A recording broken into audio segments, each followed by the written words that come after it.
Olá pessoal, sou Raquel Pelacani, professora de História.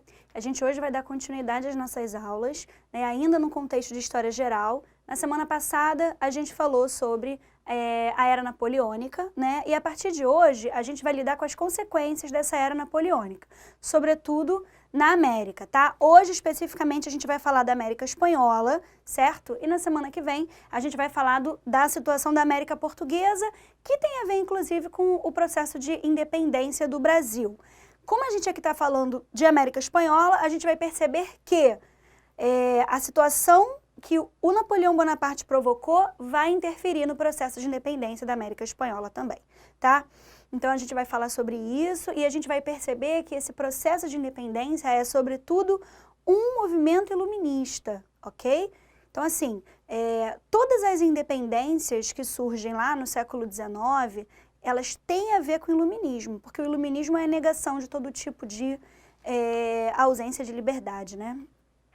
Então, ele vai sempre achar que qualquer tipo de intervenção estatal é errada, qualquer tipo de controle governamental é errado, E uma colônia é exatamente isso, completamente controlada, certo? Sobretudo economicamente. Bom, vamos dar início, falar um pouquinho sobre o modelo de colonização que a América Espanhola recebeu. A gente está vendo aqui um mapa que mostra o continente americano e as partes que estão achuradas em vermelho representam a América Espanhola, tá?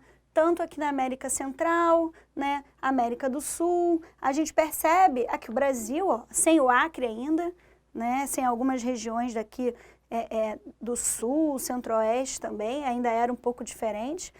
E o que aconteceu? Esse tipo de colonização que a Espanha fez foi uma colonização de exploração, muito parecida com a colonização que nós recebemos aqui no Brasil, só que de Portugal. E por isso, a gente tem esse pacto colonial existindo, E é um pacto colonial muito rígido. A Espanha, ela era muito rígida mesmo nesse controle. Até porque um controle muito rígido, configurado, porque assim que os espanhóis colocaram o pé na América, aqui, na costa do Pacífico, encontraram metais preciosos, encontraram pedras preciosas. Então, isso já justificou um controle absoluto, diferente do que acontece no Brasil, tá? Eu vou sempre tentar fazer essa ponte, sabe, de América Espanhola com América Portuguesa, porque muitas vezes isso aparece nas questões, nessa comparação.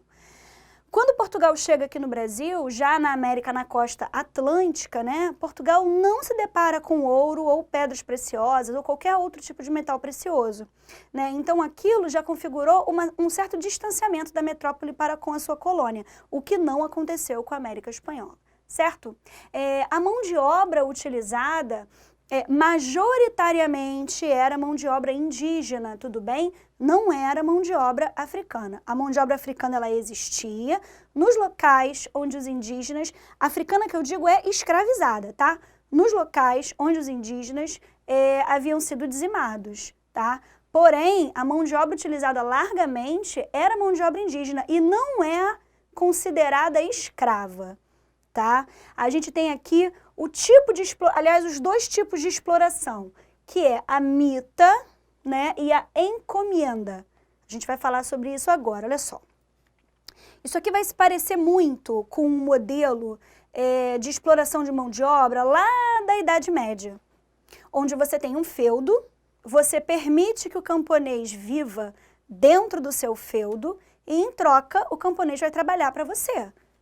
Ah, Raquel, mas isso não é escravidão? Não exatamente, porque você não pode vender o camponês. O camponês, ele não é uma mercadoria, ele tem o livre-arbítrio dele. Se ele quiser falar assim, olha, eu prefiro morrer de fome e não viver aqui no feudo, ele tem esse direito de morrer de fome e ir embora.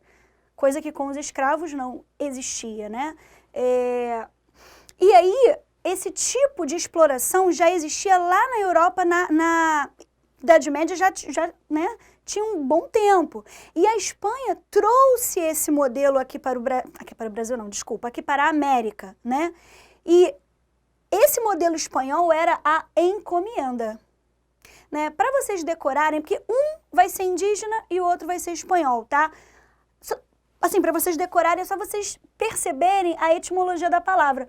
Qual dessas duas palavras parece mais com a língua espanhola? Mita ou encomienda? Aposto que vocês estão repetindo aí em casa, encomienda, né? Então, pronto, já decorou. Encomienda vem da Espanha. Que tipo de trabalho a encomienda se caracterizava? Qualquer tipo de trabalho, agricultura, pecuária, construção, pastagem, qualquer tipo de trabalho mesmo, com exceção da mineração. Por quê? Porque na Espanha eu já não tinha mais a mineração. Então, a encomienda vai ser a exploração, nesse caso aqui, do indígena, para ele trabalhar, em troca de comida, né? Para ele trabalhar aí em todo tipo de atividade. Só que como na Espanha não tinha mineração, quando a encomienda foi trazida para cá, eles precisaram criar uma nova regra para lidar apenas com a mineração, porque chegaram aqui na América, encontraram os minérios, leram lá a lei da encomienda e não estava escrito mineração, porque não era uma realidade espanhola. Daí eles pensaram, precisamos criar então um complemento para ser só da mineração. E aí foi criada a mita. Então a mita é o indígena que trabalha, é a forma de exploração do indígena que trabalha com a mineração. Tudo bem? Beleza. Sigamos então. A sociedade colonial, ela se organizava dessa maneira aqui, e isso daqui é imprescindível que vocês saibam, tá? Isso aqui é super importante. Qualquer sociedade que a gente analisa, né, a partir de uma pirâmide social, vocês precisam ter em mente que quanto mais para o ápice da pirâmide a gente chega, quanto mais para cima, mais importância social, né, tem. E, obviamente, tratando-se de uma realidade capitalista, quanto mais importância, o número dos importantes é menor, muito menor do que os números do que o número dos menos importantes. Por isso que a base é sempre mais larga do que a parte de cima, ok? Bom, aqui em cima eu tenho os chapetones, tá? Os chapetones, ou chapetones, como vocês quiserem falar, são os espanhóis, funcionários do rei da Espanha, que trabalham aqui na América. Então, por exemplo, é um funcionário da coroa espanhola que está aqui na América para cobrar impostos, é um cara que está aqui para, sei lá, lidar com o exército, ou então com a justiça, são funcionários, o cara é espanhol. Ele não veio para cá para fazer vida aqui, ele veio para cá para trabalhar e tal, e ele não vai ficar aqui eternamente, em algum momento ele vai voltar. Muitos deles até deixavam sua família na Espanha, porque era uma parada de emprego mesmo, assim, de trabalho, certo? Então, os únicos, né, que não... Quer dizer, os únicos não, que a gente vai falar de negros africanos também, mas, por enquanto, esses caras aqui são não americanos, ok? Beleza. Abaixo deles, a gente tem os criolhos, ou criollos. Os criolhos, eles eram a elite colonial. Ué, Raquel, mas essa não é a sociedade colonial? A elite não é o que está mais acima? Sim, mas essa elite aqui, ela não é americana, ela é espanhola. Então, eu já não estou nem considerando ela. Tratando-se de, assim, a galera que está na colônia, fazendo vida na colônia, quem é a elite? São os criolhos, que são os descendentes de espanhóis, né? São os grandes proprietários de terra, os grandes fazendeiros, os grandes mineradores. São os colonos que vieram para cá, né, para fazer a vida aqui, para constituir vida aqui mesmo, entendeu? Então, para eles, a independência é muito interessante. Percebam, enquanto essa sociedade é colônia da Espanha, os criolhos não têm acesso a nada, eles têm que obedecer aos espanhóis, que são os chapetones, ok? Agora, se a independência acontece, os criolhos vão virar o quê? O topo da pirâmide, porque os espanhóis vão ser expulsos daqui não, da América Espanhola, né? Abaixo dos criolhos eu tenho os mestiços, tá? Que aí eu já tenho mais ou menos aí, não gosto de falar classe média, sabe? Mas é uma galera que transita, de repente assim, uma burguesia, né? Tem uma alta burguesia e uma baixa burguesia. Ali eu tenho realmente uma mestiçagem, né, étnica por conta dos indígenas, por conta dos europeus, né? Abaixo dos mestiços eu tenho os indígenas, que eram alvo da mita da encomienda que eu havia mencionado para vocês, tá? trabalhadores livres, tudo bem? Na prática, até poderiam ser escravos, né? Assim como a gente fala, na Idade Média não tinha escravidão, mas parecia uma escravidão, né? Na prática até podia ser uma escravidão, mas na teoria não é, então cuidado para vocês não cometerem esse erro, tá bom? E nos locais onde eu tenho, né, os indígenas dizimados, e aí eu vou ter um problema grave de abastecimento de mão de obra, eu tenho que trazer os negros africanos, aí sim, eles são escravizados, ok? Beleza. Sigamos então, né, falar aqui um pouquinho com vocês sobre quais foram as pré-condições para esse processo de independência acontecer. Então são 4 tópicos importantes para que vocês entendam, e aí o Napoleão vai entrar aqui nessa jogada, né? Aqui é um exemplo de uma família criolha, né? Então vocês podem perceber que é uma família abastada, né? Assim, as mulheres se vestindo à moda europeia e tudo mais, existia toda uma referência europeia muito forte, tá? Elite letrada, de origem criolha, politicamente excluída. Foi aquilo que eu falei para vocês, quem manda é a Espanha, não é a galera que está aqui na América, né? Enxergavam no iluminismo uma resposta aos entraves legitimados pelo domínio espanhol, ali representado pelos chapetones. Gente, é exatamente igual a todo tipo de revolução iluminista, tá? Eu tenho rei absolutista, e aí eu tenho a burguesia querendo poder político, né? Que aqui no caso é representada aí pelos crioulos, não são exatamente uma burguesia, mas uma classe que está de fora e quer poder político. E do outro lado, lá na França, por exemplo, eu não tinha na Revolução Francesa os camponeses e operários. Aqui eu tenho os pobres, são os mestiços, os indígenas, né? E até os escravos. Esses caras, eles querem melhores condições de vida. Então, esses 2 grupos, eles vão lutar contra a Espanha. Assim como na França, esses 2 grupos lutaram contra o rei absolutista, né? Então, é exatamente a mesma conjuntura, uma comparação super, assim, cabível que vocês podem fazer, tá? Inclusive como influência também. Aqui eu falei que os criolhos estavam insatisfeitos e aqui abaixo eu vou dizer para vocês que indígenas, mestiços e escravos também estavam insatisfeitos diante da péssima condição de vida e de trabalho que enfrentavam. Então, a gente tem aí classes descontentes com a situação. Continuando ainda nessas pré-condições para que a independência pudesse acontecer, eu tenho o quê? Eu tenho a situação que nós vimos na aula passada, quando o Napoleão Bonaparte, ele cria o bloqueio continental, né? Proibindo todos os países da Europa de fazerem comércio com a Inglaterra, como se o continente europeu fosse mesmo ficar bloqueado, né? A Espanha desobedeceu, né? Porque a Espanha tinha negócios com a Inglaterra e tudo mais.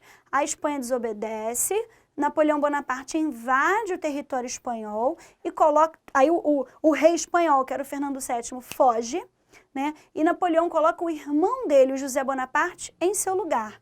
Então agora eu tenho na Espanha, eu tenho no trono espanhol alguém que dialoga com Napoleão Bonaparte. Então, obviamente, a partir daquele momento, a Espanha aderiu ao bloqueio continental, já que o rei era irmão do Napoleão, não é isso? E aí o que aconteceu?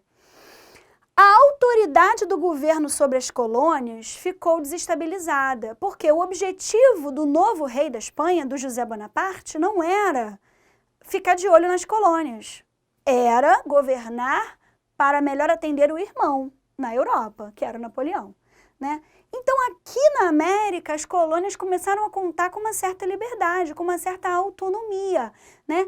E por isso foram criando juntas governativas, núcleos, né, de governância dos criolhos. Por quê? Fernando VII foi embora do trono, os funcionários, os chapetones que estavam aqui na América pararam de receber o seu pagamento, foram embora para a Espanha. E os criolhos meio que tomaram conta de tudo. Criaram essas juntas governativas, né, onde os criolhos eram responsáveis pela administração colonial nesse conturbado período. Eu vou até voltar no outro slide para mostrar para vocês que antes, né, antes das juntas governativas, eu tenho os vice-reinados, né, que o território ele é muito longo, né, Ele é muito vasto. Então, a Espanha, ela foi criando várias mini-colônias aqui dentro dessa grande colônia. Aqui eu tenho o vice-reinado da Nova Espanha, vice-reinado de Nova Granada, vice-reinado do Peru, vice-reinado do Prata, né? E aí, o que vai acontecer? Essas juntas governativas vão mais ou menos obedecer essa organização dos vice-reinados, ok? Beleza. Aí, a gente vai começar a ver duas frentes de movimento. Uma frente de movimento popular e uma frente de movimento criolha, tá? Movimento pela libertação. A primeira delas acontece em 1780, que é a rebelião de Tupac Amaru, né? Ou Tupac Amaru também, como vocês quiserem falar. Bem, para ampliar a mão de obra disponível, o que acontecia? Muitos colonizadores faziam acordos com as lideranças indígenas de cada local, né? Que eram os caciques ou curacas, podem ser chamados de ambos os jeitos. Assim, os espanhóis faziam a dominação sobre uma determinada população nativa. Beleza. Então, essa era a situação que acontecia. Aqui no Brasil, isso acontecia à beça também. Em 1780, um curaca chamado Condorcanqui, tá? Que é esse cara aqui, ele vai ser influenciado pelas ideias iluministas. Por quê? Porque ele vai frequentar uma universidade no Peru, chamada Universidade de São Marcos. E lá ele vai ter contato com essas ideias iluministas e aquilo vai dar um boom na cabeça dele, né? Ele vai liderar, então, uma insurreição indígena no Peru contra a dominação da metrópole espanhola. Tudo bem? O Condorcanqui, na cabeça dele, ele era descendente do grande Tupac Amaru, né? O Tupac Amaru, gente, era um inca muito famoso, né? Lá na América quase que pré-colombiana, né? Quando os espanhóis chegaram, e aí teve uma resistência inca contra os espanhóis, e o Tupac Amaru, ele foi o líder de uma dessas maiores resistências. O Condorcanqui dizia que era descendente do Tupac Amaru. Raquel, isso é comprovado? Não, isso não é comprovado. Essa árvore genealógica não é comprovada, mas era algo que ele dizia, certo? E aí ele começou a se intitular Tupac Amaru II, né? Como ele também era um líder de resistência, é claro, não no século XV e XVI, agora já no século XVIII, né, 1780, mas ele já está se apoderando quer dizer, ele está se colocando nesse papel de resistência até quando se auto-intitula Tupac Amaru II, né? Ele vai organizar um movimento emancipacionista, ou seja, que deseja a independência, que vai contar com o apoio da elite criolha. A elite criolha achou interessante aquele movimento porque era uma via de luta, sabe? E a elite criolha sabia muito bem que ela era a maior interessada caso a independência acontecesse, como eu já mostrei para vocês. Vários mestiços, indígenas, escravos e colonos, ou seja, e criolhos empobrecidos, decidiram desobedecer a todas as exigências e impostos cobrados pela coroa espanhola. Então, era um movimento de resistência, primeiro por desobediência civil, né?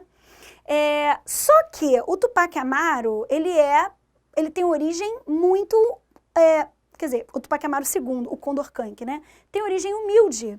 Então, a luta dele, os ideais iluministas dele são muito populares, né?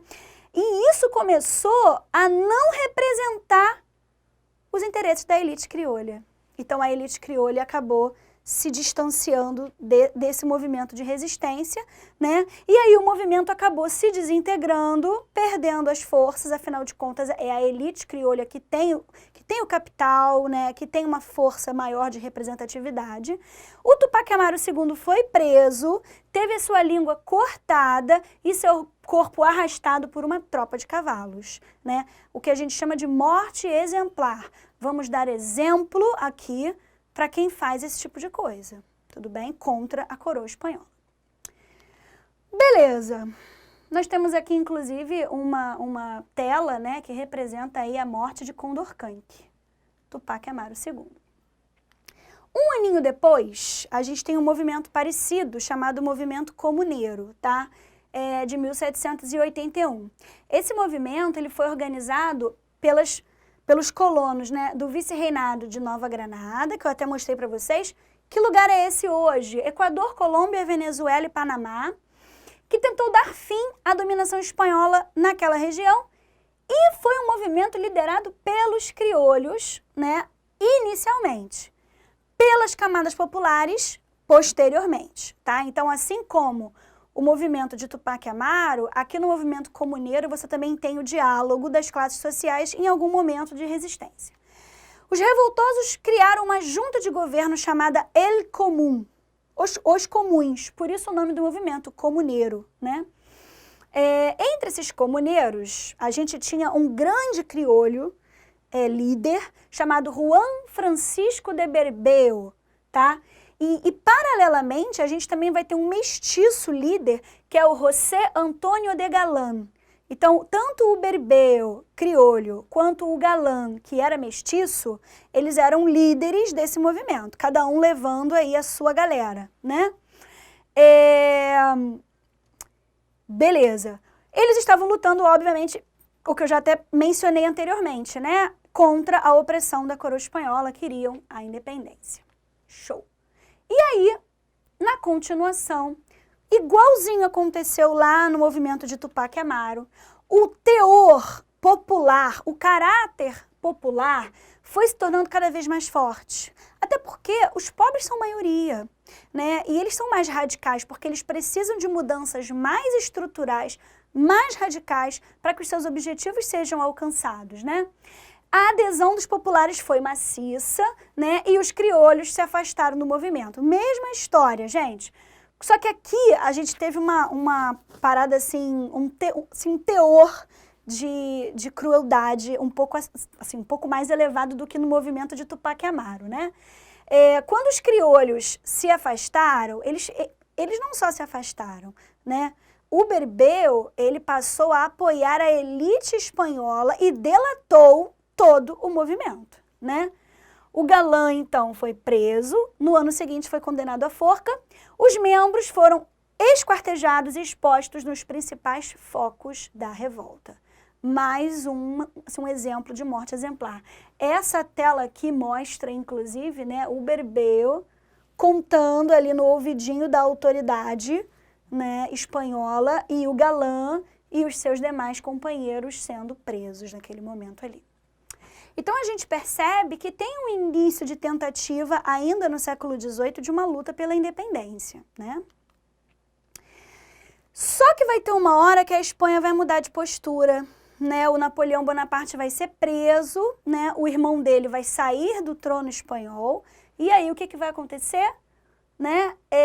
O Fernando VII vai voltar a ocupar o trono, e com isso, a coroa espanhola volta a ficar de olho na América. E quando ela volta, quando Fernando VII volta para o trono e olha para a situação da América, ele diz, meu Deus, que bagunça é essa? Que história é essa de juntas governativas? Que história é essa dos criolhos estarem se autogovernando? Vamos acabar com isso agora, né? Então ele muda de postura, né? A Espanha, ela muda de postura e reforça o antigo pacto colonial, irritando ainda mais os criolhos e os mestiços e os indígenas, né? Vai se iniciar, nesse momento aqui, as lutas reais e definitivas pela independência da América Espanhola, tudo bem? Por causa do Congresso de Viena, né, que nós conversamos na aula passada, né, que é organizado em 1815, aliás, organizado em 14, realizado em 15, foi criada a Santa Aliança quer reprimir novos movimentos, então a Santa Aliança vem até a América para tentar coibir esses movimentos de independência. Então a gente vai ter duas fases do movimento de independência. Na primeira fase, apenas um país, que é o Paraguai, conseguiu a sua independência. Na segunda fase, outros países conseguiram. Nós vamos entender por que dessa diferença, tá? Bom, de 1810 a 1814, que é esse início, os criolhos eles vão ser derrotados, tá? E a gente não tem, com exceção do Paraguai, como eu falei, grandes independências não, tá? O Paraguai logo no início ele já consegue, na real, se tornar independente porque ele tinha assim, um contexto nacional de certa autonomia, né? Era um território mais afastado do litoral, ficava meio que isolado também da chegada dos espanhóis, enfim. Tinha todo um contexto que favorecia um território muito pequeno, né? Mas por que não deu certo? Não deu certo nessa primeira fase porque eu não tenho ainda a união dos crioulos, né? Eu não tenho ainda, sei lá, líderes carismáticos que possam unir essa galera em torno de um movimento único. Eu não tenho experiência militar desses crioulos também. Então, realmente não dá certo. Porém, acumula experiência, né? Quando a gente chega na segunda fase, a coisa muda de figura. E aí, né, pipocam as várias independências, né? A América vai ficar toda partilhada e vários países vão começar a surgir. Vou até mencionar alguns deles aqui para vocês. Cuba, República Dominicana, México, Belize, Guatemala, El Salvador, Honduras, Nicarágua, Costa Rica, Panamá, Equador, Colômbia, Peru, Bolívia, Chile, Argentina, Uruguai, Paraguai, Guianas, Venezuela, República Dominicana, Haiti, acho que Haiti eu já tinha até falado. Essa galera toda vai começar a se tornar independente, né? E a data, né, mais ou menos anos 20 e 30. O Panamá, que foi um pouco mais tarde, Cuba também, por situações inerentes, assim, a cada contexto nacional, que infelizmente a gente não pode falar do processo de independência de cada um, até porque isso não é cobrado para nós aqui brasileiros, tá? Bom, de 1817 a 1825, as lutas pela independência, elas ressurgem, tá? E vão surtindo efeito, né? Tudo isso vai ser república, tá, gente? Vão nascer repúblicas aqui. Iluminismo super influenciando. Aí foi aquilo que eu falei para vocês. Por que dessa vez deu certo? Porque dessa vez, além de uma experiência militar acumulada até na primeira fase, os crioulos agora estão unidos em torno de uma liderança carismática, né? Entre duas pessoas, o Simão Bolívar e o San Martín. A gente até tem a participação de um outro cara chamado O'Higgins, que era um argentino, mas a gente não vai falar dele hoje, tá? Porque ele não é tão assim imprescindível. O que é importante mesmo é o Bolívar e o San Martín, que inclusive no finalzinho da aula a gente vai fazer uma comparação entre eles.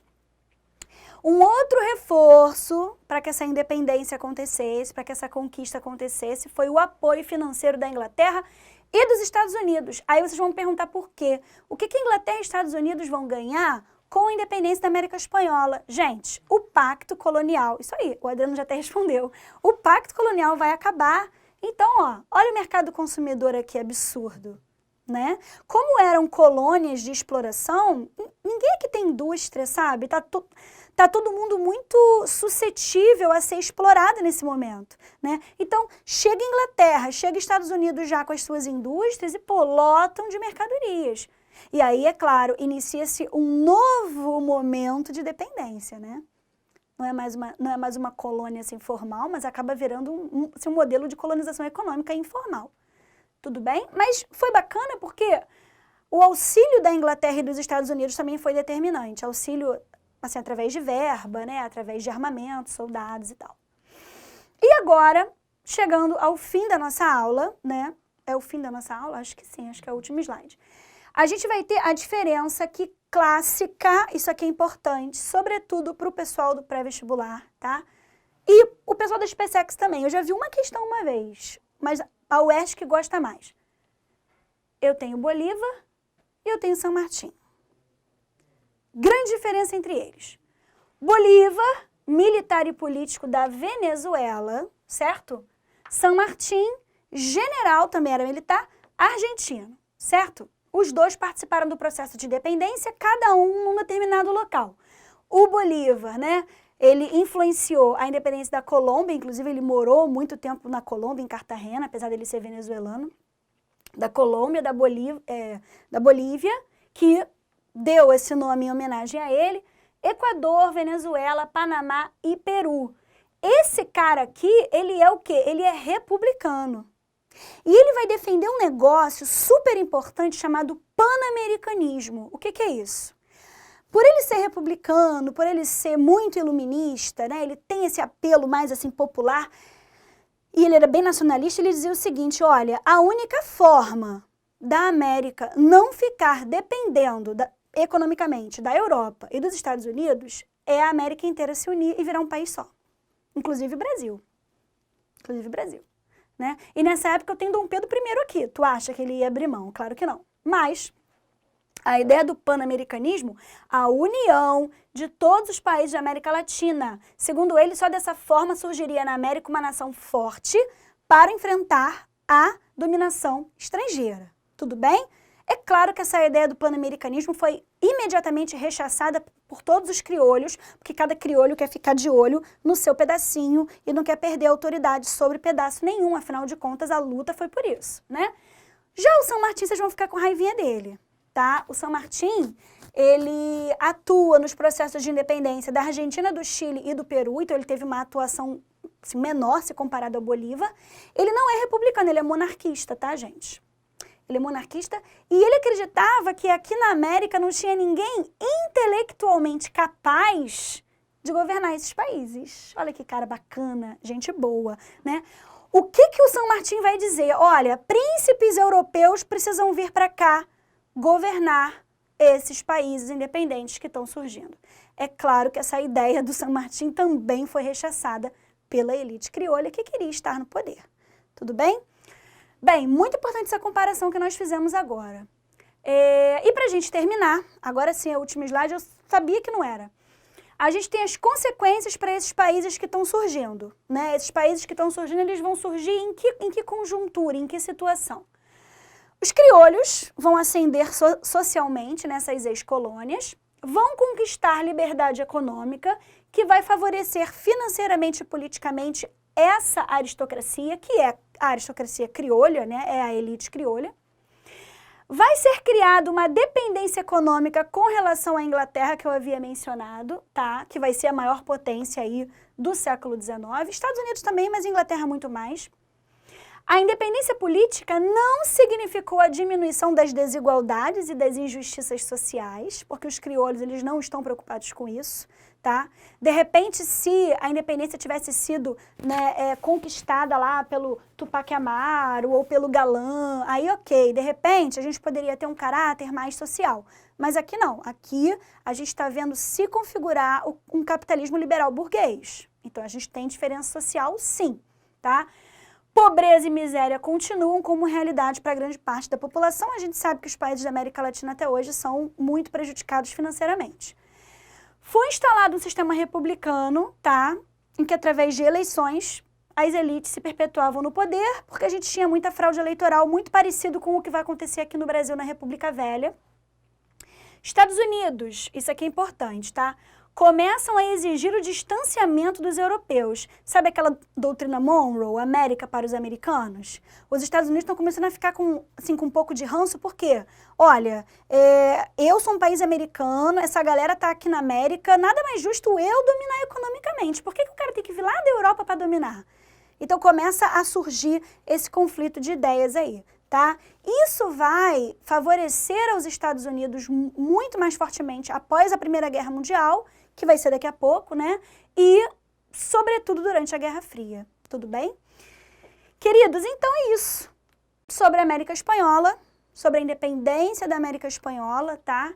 Na semana que vem a gente vai falar sobre os Estados Unidos no século XIX, para a gente poder fechar essa questão aí de século XIX e voltar para a história do Brasil. Espero que vocês tenham gostado da aula e a gente se encontra numa próxima. Tchau, tchau.